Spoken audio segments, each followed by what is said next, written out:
ہو وہ اپنی بیٹی سیدہ فاطمہ سے محبت کرتا ہو، اور اس کے بعد علی سے محبت کرتا ہو، پھر حسن و حسین سے محبت کرتا ہو، اور ان کے اولادوں سے محبت کرتا ہو۔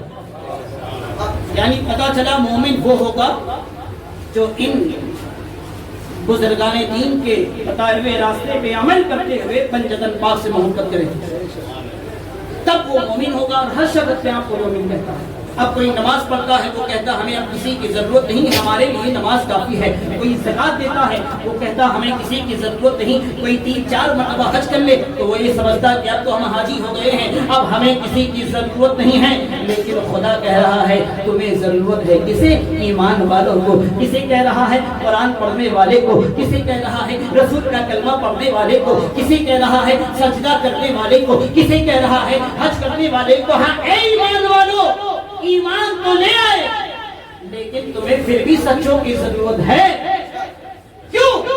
اس لیے کہ ایمان لانا تمہارا کام ہے، لیکن ایمان کو بچانے کی صلاحیت تمہارے اندر نہیں ہے، تمہارے اندر وہ طاقت نہیں ہے کہ تم اپنے ایمان کو بچا سکو۔ اس لیے کسی صاحب ایمان کے دامن کو پکڑ لو، کسی مرد کامل کے دامن سے وابستہ ہو جاؤ، اس لیے کہ جب تمہارا مرشد ہادی و مہدی بن کر تمہارے ایمان کی حفاظت کرنے والا ہے، اس لیے کہ ایمان بچانے کی طاقت اللہ نے کسی کو دیا ہے تو اولیاء کی ذات ہے، صالحین کی ذات ہے، اللہ کے محبوب بندوں کی ذات۔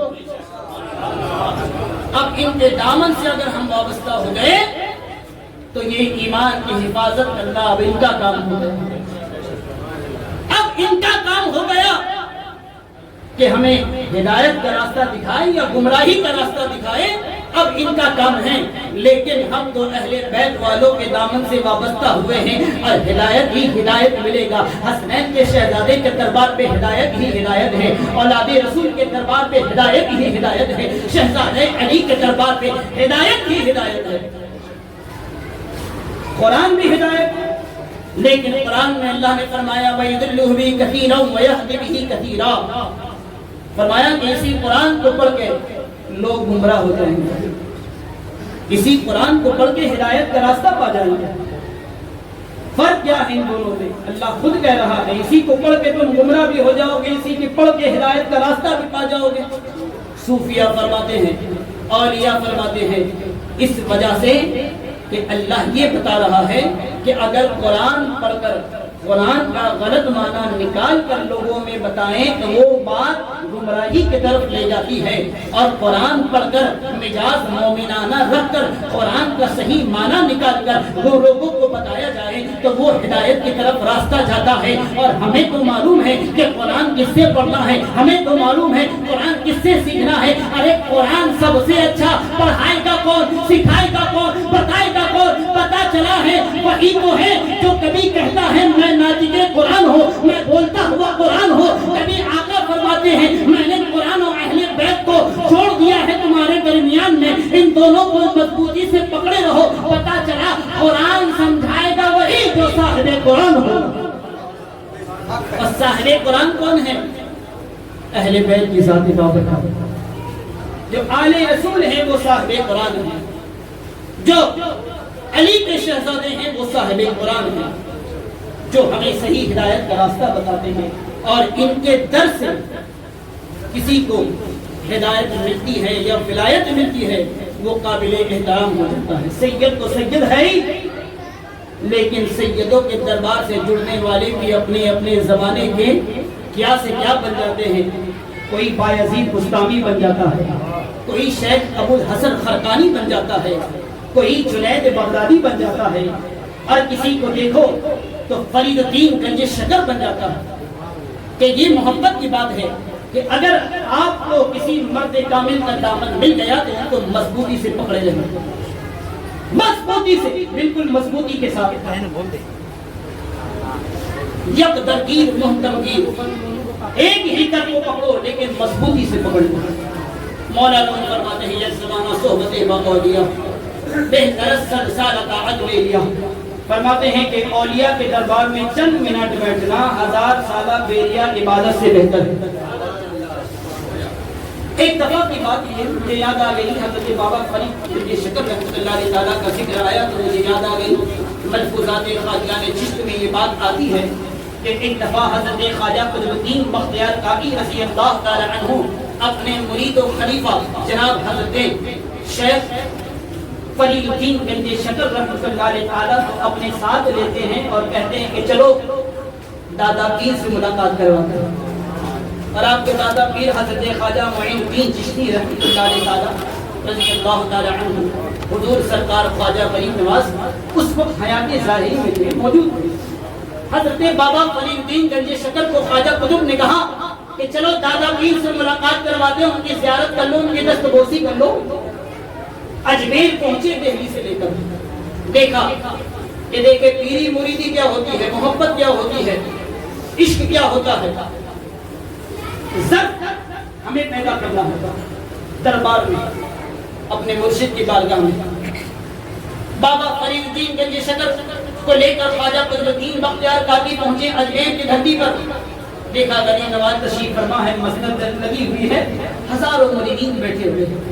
تو خواجہ قطب الدین بختیار کاکی خلیفہ اول ہو کر بھی ہزاروں لوگوں کو لانگ پھانگ کرا کے نہیں گئے.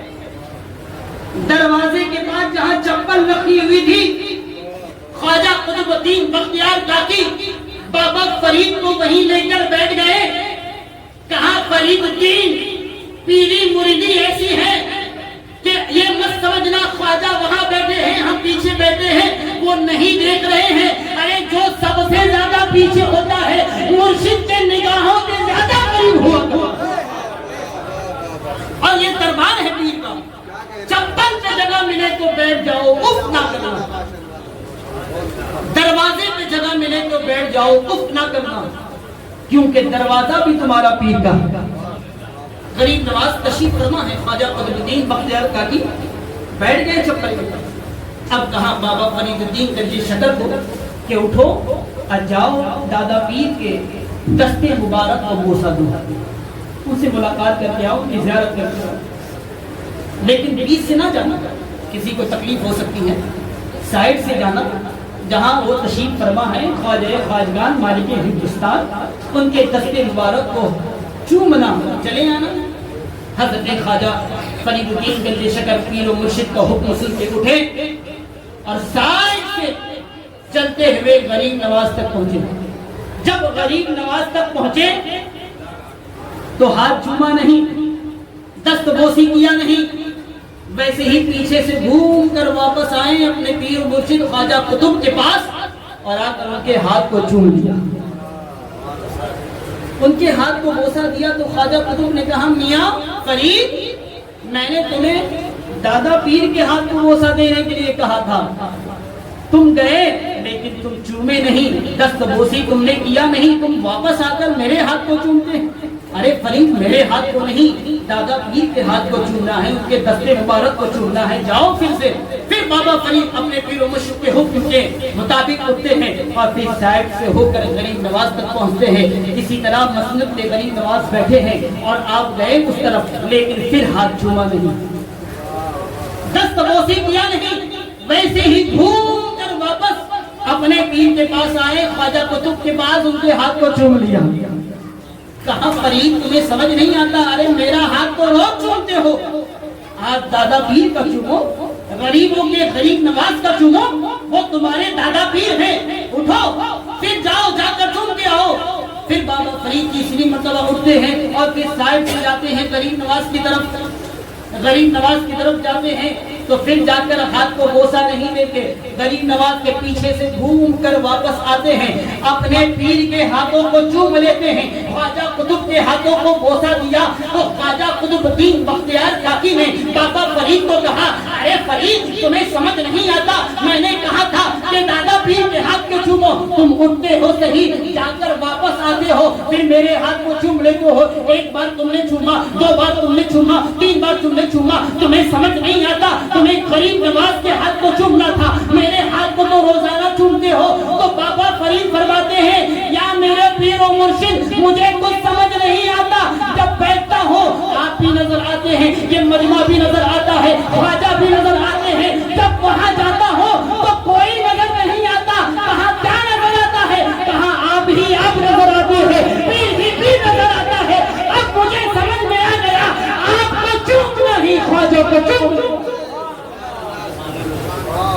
نگاہیں مرد مومن سے بدل جاتی ہے تقدیر کہ دل کے زخموں کو سی نہیں سکتا، ان آنسوؤں کو میں پی نہیں سکتا، در تیرا چھوڑ کر معین الدین مر تو سکتا ہوں جی نہیں سکتا، فیض کا لطف وہ اٹھا نہیں سکتا، نور کے بارشوں میں وہ نہا نہیں سکتا، جب تلک ہو نہ کرم خواجہ کا کوئی اکیل جا نہیں سکتا۔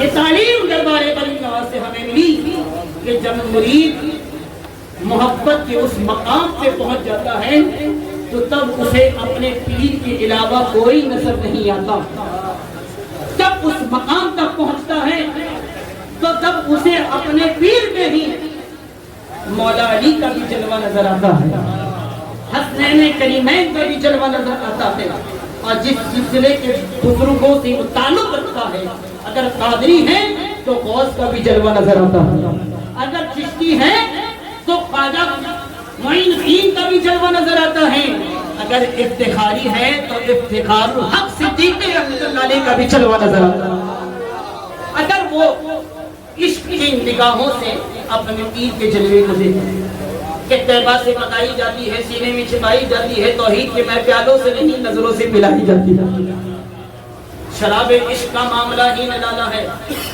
اور یہ اپنے نظروں سے پلا دیا کرتے ہیں، ایسا پلاتے ہیں کہ ایسا نشہ چڑھتا ہے کہ زندگی کے آخری سانس تک وہ نشہ اترتا نہیں، اور جب یہ نشہ دل میں بس جائے، ذہن میں بس جائے تو ہر جگہ مرشد ہی مرشد نظر آتا ہے۔ مولانا روم نے فرمایا دفتر اول میں مثنوی شریف میں لا الہ الا اللہ لا موجود الا اللہ، اللہ کے سوا کوئی معبود نہیں اور اللہ کے سوا کوئی موجود نہیں۔ جب اللہ کا ولی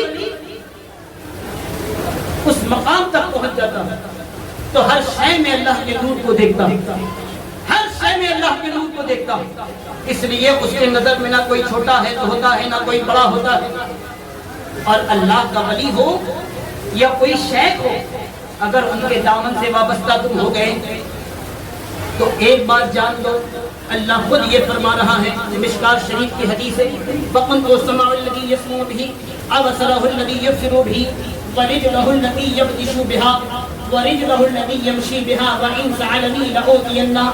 حضرت خواجہ عبد الرحمن چشتی رحمۃ اللہ علیہ تعالی منہج الاسرار میں لکھتے ہیں کہ جب اللہ کا ولی اللہ کے قرب کو حاصل کر لیتا ہے تو اللہ فرماتا ہے فَقُنْتُ السَّمْعُ الَّذِي، یعنی اس کی کان میری کان ہو جاتی ہے کہ یہ سبحان اللہ، اس کی کان میری کان ہو جاتی ہے، اس کی زبان میری زبان ہو جاتی ہے، اس کے آنکھ میرے آنکھ ہو جاتے ہیں، اس کے ہاتھ میرے ہاتھ ہو جاتے ہیں، اس کے پیر میرے پیر ہو جاتے ہیں۔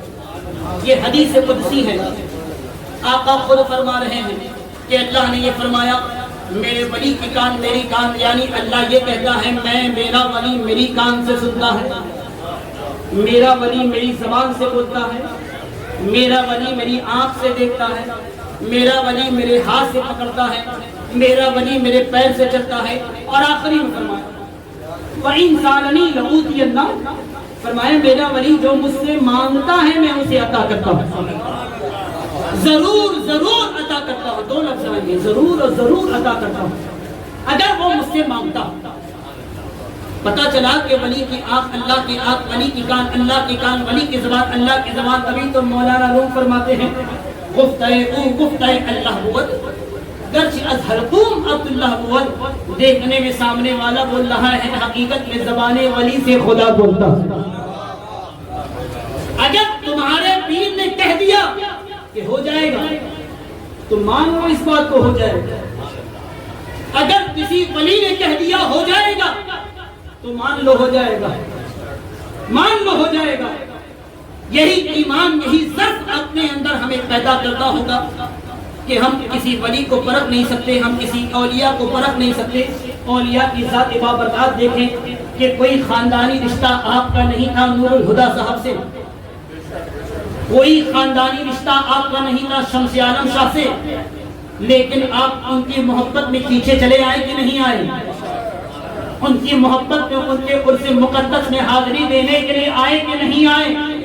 اس لیے آئے ہیں کہ آپ جانتے ہیں کہ ہے تو دیکھنے میں انسان لیکن حقیقت میں یہ انسان نہیں ہے، اگر اللہ نے کسی کو اپنی ولایت سے دولت سے نواز دیتا ہے، اگر مرید یہ سمجھ لے یہ ہماری طرح ہے، بولتے ہماری طرح ہے، کھاتے ہماری طرح ہے، سوتے ہماری طرح ہے، چلتے ہماری طرح ہے، مرید اگر یہ سمجھ لے یہ ہماری طرح ہے، نہ مرید کا رشتہ رہا نہ پیر کا رشتہ رہا، تو کیا سمجھنا ہوگا؟ اس سے اوپر سمجھنا ہوگا، تب جا کے پیری اور مریدی کا رشتہ بنے گا۔ میرے محترم دوستو بزرگو، محبوب الہی کی بارگاہ میں ایک شخص آیا یہ دیکھنے کے لیے کہ محبوب الہی حضرت خواجہ نظام الدین اولیاء، بہت نام سنا ہے دہلی کے بادشاہ، بہت نام سنا ہے، بہت بڑے بزرگ ہیں، چلے دیکھیں تو کیا بات ہے ان کے اندر سے مرید ہو جاؤں گا۔ مرید ہونے کی نیت سے حضرت خواجہ نظام الدین اولیاء کی بارگاہ میں آیا تو دیکھا کیا؟ محبوب الہی مسند میں بیٹھے ہوئے، اب بندگان خدا آ رہے ہیں، اپنے تکالیف کو بیان کر رہے ہیں، اپنے باتوں کو کہہ رہے ہیں، اپنی بیماریوں کو بتا رہے ہیں، اور محبوب الہی دن بھر مسند میں بیٹھے ہوئے ہیں اور لوگوں کو اس کا حل بتا رہے ہیں، اس کی پریشانی کی دوا بتا رہے ہیں۔ مشغولان بندائیں خلق خدا میں مشغول ہیں۔ اب وہ مرید دیکھتا ہے نماز کا وقت ہوتا ہے، محبوب الہی اٹھتے ہیں، نماز پڑھنے مسجد میں جاتے ہیں، پھر آ کر بیٹھ جاتے ہیں، پھر عصر کا وقت ہوتا ہے، پھر جاتے ہیں، پھر آ جاتے ہیں، مغرب کا وقت ہوتا ہے، پھر جاتے ہیں، پھر آ جاتے ہیں۔ عشاء کا بھی وقت ہوا، دیکھنا دن بھر دیکھا کوئی معاملہ نہیں، یہ تو آپ لوگوں کے ساتھ لگے ہوئے ہیں، بندگان خدا کے ساتھ مشغول ہیں۔ میں نے سوچا تھا کہ دن رات تسبیح و مصلی میں لگے ہوں گے، اللہ اللہ کر رہے ہوں گے، ہاں تسبیح پڑھ رہے ہوں گے، کچھ نہ کچھ معاملہ بنا ہوگا، لیکن دیکھا کچھ نہیں۔ رات میں جانے لگا تو محبوب الہی نے کی نگاہ پڑ گئی، کہاں میاں تم کہاں جا رہے ہو؟ لنگر کھایا، کہاں کھا لیا، کہاں جا رہے ہیں؟ کہاں جا رہا ہوں اپنے گھر۔ کہاں کیوں؟ کیا کرنے آئے تھے؟ کہاں بس مرید ہونے کے لیے آپ سے آیا تھا۔ کہا کیوں نہیں ہوئے؟ کہاں آپ نے کچھ دیکھا ہی نہیں، میں نے سنا تھا بہت بڑے ولی ہے تو ہر وقت تسبیح اور مصلی میں لگے ہوں گے، لیکن میں نے کچھ نہیں دیکھا، میں جیسے نماز پڑھتا ہوں ویسے آپ بھی پڑھ رہے تھے، نماز کا وقت ہوتا مسجد جاتے پڑھ کے آتے بیٹھ جاتے اور بندگان خدا کے ساتھ مشغول ہو جاتے۔ کہا اچھا تو کیا دیکھنا تھا؟ کہاں جو دیکھنا تھا وہ نظر نہیں آیا۔ محبوب الہی نے کہا ایک کام کرو، رات رک جاؤ۔ کہا اب رات نہیں رکنا ہے، ہمیں جانا ہے۔ کہا نا رک جاؤ، رک جاؤ، تم نے میرے دن کو دیکھا ہے، ایک مرتبہ میری رات کو بھی دیکھ لو۔ کہیے سبحان اللہ، دن کو تو دیکھ لیا تم نے، ایک مرتبہ رات کو دیکھ لو، تب تمہیں سمجھ میں آ جائے گا جو سمجھنا ہے تمہیں۔ رات ہوئی تو یہ تو ساتھ ساتھ اپنے مصلی کو لے کے چل رہا تھا، اب رات ہوئی ہے تو لنگر کھانے کے بعد سوچا تھوڑا سو جائے، تہجد کے وقت اٹھیں گے تو تہجد کی نماز پڑھیں گے تو دیکھ بھی لیں گے یہ کیا کر رہے ہیں۔ اب جا کے یہ سویا اور تہجد کے وقت میں اٹھا اور بالکل حجرہ محبوب الہی کے قریب ہی اس کی بستر لگی تھی۔ اب یہ مصلی بچھاتا ہے نماز پڑھنے کے لیے تو سوچتا ہے پہلے جھانک کر دیکھ لوں، ہو سکتا ہے کہ اب رات میں عبادت میں لگے ہوں گے، تسبیح میں لگے ہوں گے، مصلی میں پڑے ہوں گے۔ جھانک کر دیکھا کہ محبوب الہی سو رہے ہیں، بستر میں بالکل سیدھے انداز میں لیٹے ہوئے سو رہے ہیں، آنکھ بند۔ اب اس کا دماغ چک رہا ہے یہ کیا، بولے تھے رات میں دیکھ لینا، رات میں تو ہو گئی، تہجد کا وقت لوگ چلو ہٹاؤ یہ نہیں پڑھ لے میں ہی پڑھ لیتا ہوں۔ اب یہ مصلی بچھاتا ہے، تہجد کی نماز 4 رکعت پڑھتا ہے، 4 رکعت پڑھنے کے بعد سوچتا اب اٹھ گئے ہوں گے تو مصلی میں نماز پڑھ رہے ہوں گے۔ اب جھانک کر دیکھا تو دیکھا اب بھی وہ سو رہے ہیں، سوچا چلو سونے دو انہیں، میں 4 پڑھ چکا ہوں اور 4 پڑھ لوں۔ اب وہ پھر 4 رکعت پڑھتا ہے، پھر چاہت ہوتی ہے کہ اب اٹھ گئے ہوں گے، اب پھر جھانک کر دیکھتا ہے اب بھی محبوب الہی سو رہے ہیں، کھٹاٹے لے رہے ہیں اس کے مطابق، یعنی میرے محترم دوستوں بزرگوں 4 سے 8 ہو گئی۔ اب سوچا 4 اور پڑھ لوں، 12 رکعت تہجد کے پورے ہو جائیں گے۔ اب اس نے 12 بھی پڑھ ڈالے، پھر جھانک کر دیکھا کہ محبوب الہی اب اٹھے ہوں گے، اب نماز پڑھ رہے ہوں گے، دیکھا اب بھی سو رہے ہیں۔ اب دل ہی دل میں بات آ گئی، سنا تھا بہت بڑے اللہ کے ولی ہیں لیکن یہ رات بھی سوتے ہیں، دن میں لوگوں کے ساتھ لگے رہتے ہیں، رات میں بستر کے ساتھ لگے رہتے ہیں، یہ کیا معاملہ ہے؟ اب تو مرید ہونا نہیں ہے۔ اپنا نماز پڑھنے کے بعد اب وہ مصلی کو اٹھاتا ہے اور سو جاتا ہے کہ صبح ہوگی تو میں اپنے گھر چلا جاؤں گا۔ جب سوتا ہے تبھی تو قسمت کا دروازہ کھلتا ہے۔ خواب کیا دیکھتا ہے کہ وہ اپنی جگہ پہ لیٹا ہوا ہے، اس کے پیشانی میں ایک نور چمک رہا ہے، اس کے اپنے پیشانی میں ایک نور چمک رہا ہے جو بالکل موم بتی کی لو کی طرح، کوئی پھونک دے تو بجھ جائے۔ لیکن اچانک سے دیکھا کہ محبوب الہی کے حجرے انور سے ایک ایسی روشنی نکل رہی ہے کہ محبوب الہی کے حجرے سے نکل کر عرش اعظم تک جا رہی ہے۔ اب اس کا دماغ چکرایا کہ یہاں نہ کوئی چراغ ہے نہ لائٹ ہے، اتنی روشنی والی بتی، اتنی روشنی پیدا کہاں سے ہو گئی، ذرا دیکھ تو لے۔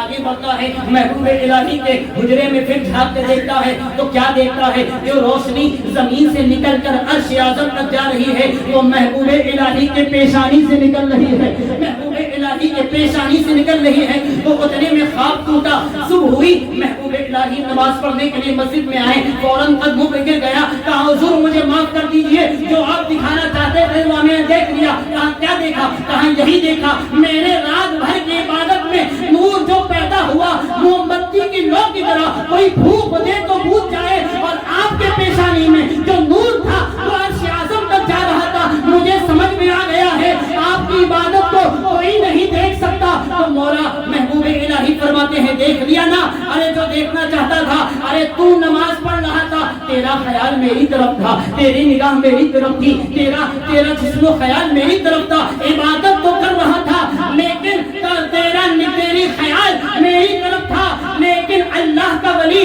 چل رہا ہو تب بھی خیال خدا بندی میں رہتا ہے، سو رہا ہو تب بھی خیال خدا بندی میں رہتا ہے، یعنی ولی اللہ کی طرف میں ہمہ وقت رہا کرتا ہے، سو بھی رہا ہو تب بھی وہ عبادت کر رہا ہے، جاگ رہا ہو تب بھی وہ عبادت کر رہا ہے۔ میرے محترم دوستو بزرگوں، اللہ کے ولیوں کی سمجھنے کی طاقت ہمارے اندر نہیں۔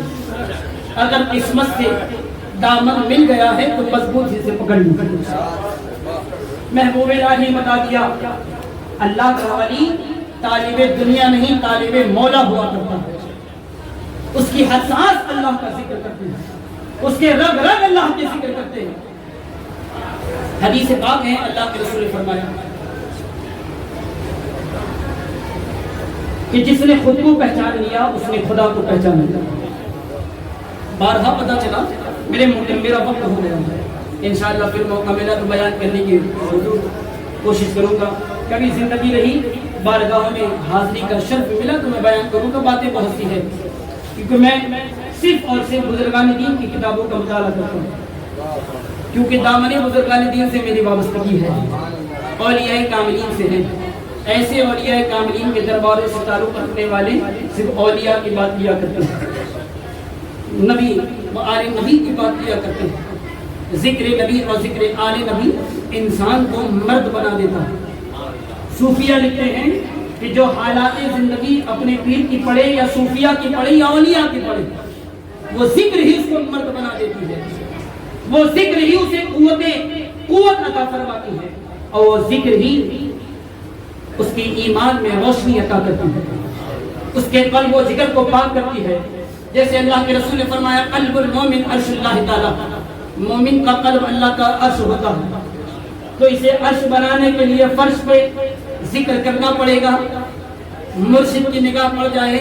اب یہ مت سمجھنا کہ نور الہدیٰ صاحب پردہ کر گئے تو نگاہوں سے نہیں دیکھتے، شمس عالم صاحب پردہ کر گئے تو اب ہمیں نہیں دیکھتے، حضرت افتخار الحق صدیقی رحمۃ اللہ علیہ تعالی پردہ کر گئے تو اب ہمیں نہیں دیکھتے۔ یہ اگر ہمارے ذہن میں آ جائیں تو ہم بہت بڑے بد نصیب ہیں کہ نگاہ مرشد کبھی ختم نہیں ہوتی۔ گنج داتا بخش علی حیدری لاہوری کشف المحجوب میں فرماتے ہیں کہ مرشد حیات میں ہو تب بھی اس کی نگاہوں میں اس کا مرید رہا کرتا ہے، پردہ کر جائے تب بھی اس کی نگاہوں میں اس کا مرید رہا کرتا ہے۔ عشق کی نگاہ سے یاد کیا جائے، محبت کی بدولت انہیں یاد کیا جائے تو ہر وقت وہ لبیک کہنے کے لیے تیار ہے، اس لیے کہ تم نے ان سے رشتہ جوڑا ہے تو یہ رشتہ صرف دنیا تک قائم نہیں رہتا، میدان حشر میں بھی یہی رشتہ رہے گا، میدان قیامت میں بھی یہی رشتہ رہے گا، اس لیے کہ مرشد تمہارا روحانی باپ ہوا کرتا ہے، یعنی جب ان سے رشتہ جوڑ لو تو دنیا کی کوئی طاقت نہیں اس رشتے کو ختم کر دے۔ ارے تم ختم کر دو گے لیکن مرشد کبھی تم سے اپنا رشتہ ختم نہیں کرے۔ اللہ رب العالمین ہمیں صراط مستقیم پر چلنے کا طریقہ عطا فرمائے اور ہمیں نبی